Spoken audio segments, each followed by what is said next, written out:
Kalau bos-bos lagi pengen berbisnis tapi nggak tahu mau bisnis apa, usaha oleh-oleh bisa jadi pilihan. Like this one, Mochi khas Sukabumi yang udah berdiri sejak tahun 2006. Udah 16 tahun produksi masih eksis aja nih bos. Padahal saingan bisnis mochi kan banyak ya.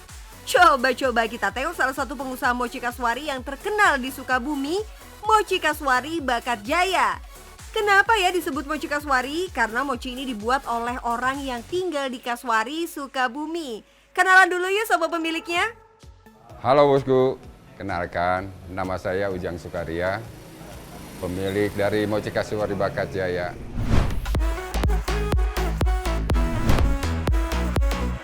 Belasan tahun bisnis mochi berhasil membuat Pak Ujang membuka 3 gerai. Semuanya ada di Sukabumi bos.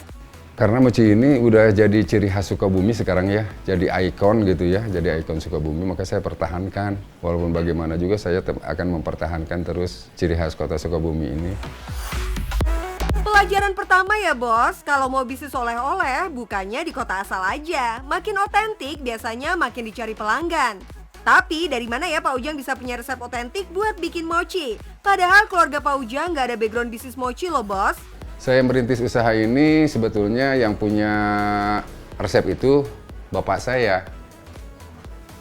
Karena bapak saya ini punya resep itu, dia pernah juga bergaul sama orang-orang Tionghoa ya, yang mempunyai pabrik ini. Jadi bapak saya itu punya resep, katanya coba kembangkanlah resep ini gitu, mochi. Saya juga nggak ngerti apa itu mochi gitu, pertama kalinya.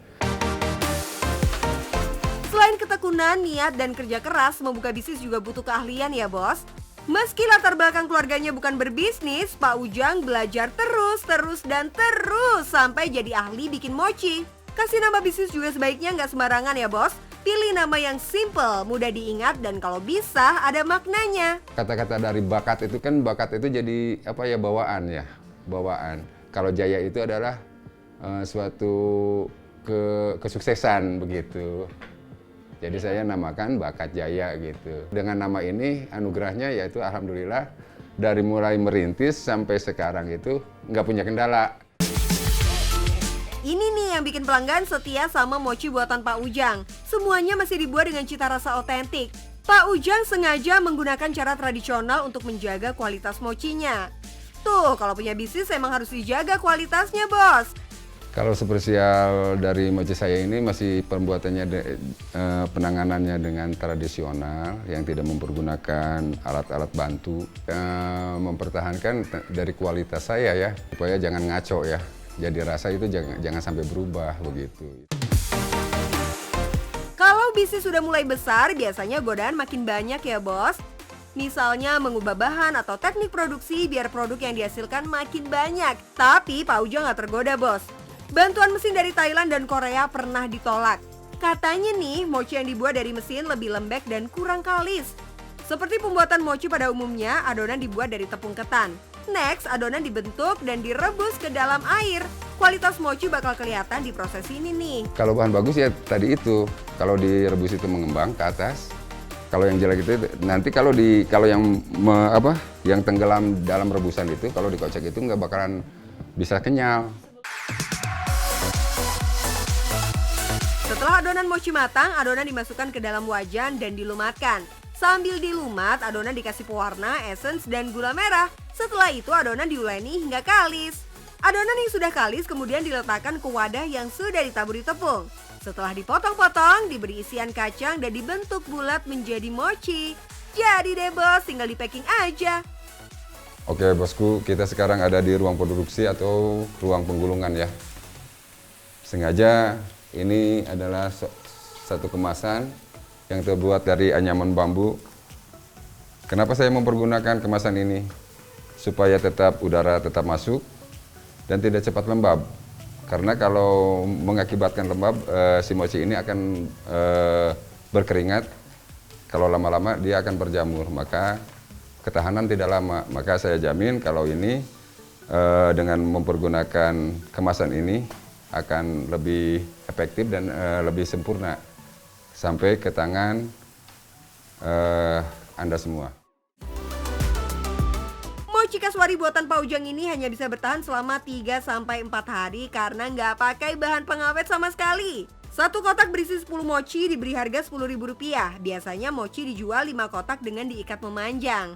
Kalau mochi yang isinya spesial seperti durian, strawberry, keju, biskuit maupun selai coklat, harganya mulai dari Rp40.000-Rp45.000. Terus gimana ya cara marketingnya biar bisa bersaing dengan mochi Kasuari lainnya? Karena mungkin para langganan itu udah mempercayai ya dengan kualitas rasa, dengan kualitas mochi, bulatannya juga masih tetap original, besar, juga kontennya dalam satu piece itu atau satu kotak itu masih tetap 10, saya tidak kurangi gitu. Mungkin kepercayaan itu dari para langganan saya. Mempromosikannya itu lewat teman-teman. Teman-teman itu dia datang ke sini, saya kasih mochi, bawa deh oleh-oleh gitu ya. Nanti dia promosikan, ada lagi teman-teman yang merasa persaudaraan udah dekat gitu ya. Karena udah mengenal media sosial, maka banyak yang dimunculkan di media sosial gitu. Sesuai proses produksi yang masih tradisional, promosi produk ternyata juga masih pakai cara lama, hanya dari mulut ke mulut. Kira-kira berapa ya cuannya Pak Ujang dari mochi ini? Kuy, kita hitung. Jika sehari laku sekitar 100 paket mochi seharga Rp50.000, sehari omsetnya bisa Rp5 juta. Kalau dikali sebulan dapat 150 juta, bos.